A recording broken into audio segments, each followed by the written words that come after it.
Hello, I'm Michael Weary, and today I'm going to be doing my Chapter 18, Unit 5 mini presentation on the rhetoric theory. First, I'm going to talk a little bit about it, give a definition, give some examples, and then explain how it relates to my life. First off, I'm going to start off with the definition. The rhetoric was defined by Aristotle as all available means of persuasion. Basically, examples apply to different TV shows and websites, advertising, and expansions from advertising, stuff like that. Basically, in this chapter, Aristotle talks a little bit about rhetoric theory and how it's interacting with individuals and understanding who they are rather than understanding an audience. He focused more on relating to an individual one-on-one than speaking to a full audience. It affected public speakers and how they must affect their audience, and use of multiple proofs in their speeches and presentations to persuade the audience that they are speaking to, or who they might be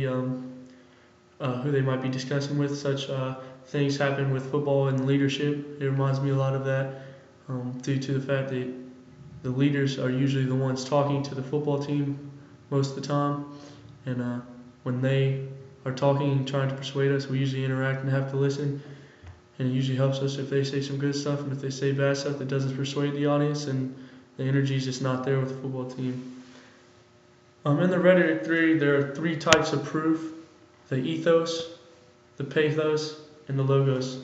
A little bit about the ethos is it's like the credibility of the speaker and what he's credible for, of what he's talking about. Pathos would be like the use of emotions, like the fire behind someone's eyes, like a coach would say to us, or like a fear, or the joy or sadness would be more relatively simple for other people that aren't athletes and understand that stuff. And the last one, proof, would be logos, which is the use of logic and the use of evidence in your speech that persuades the speakers and proves that what you're talking about and what you're discussing is and has persuaded the audience into what you want them to believe.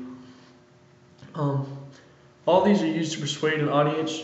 All used to persuade an audience, which is the creation of a syllogism, which would be like a sad commercial online, such as like the ones where they are playing sad music in the background and showing little starving, hungry little children that are sick and getting shots in their arm over in Africa and asking for donations and stuff like that.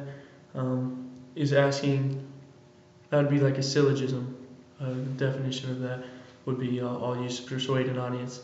So basically how this rhetoric theory relates to my life and in my everyday life, I think of our Sunday morning church service with the football team, and our pastor, Mr. Macklin, Reverend Macklin. He really has the fire and passion for the Lord, and he persuades us to follow Christ in everything that we do and live through Christ instead of living through ourselves. And he really convinced me and a lot of the other football players to bow down and give glory to God in everything we do, because the positive outcome is positive income. And I'll always remember what he had to say. And in this chapter 18, Unit 5, has rhetoric theory has really related to me, and it reminded me just of Reverend Macklin persuading us, the audience, which would be the football team. Thank you.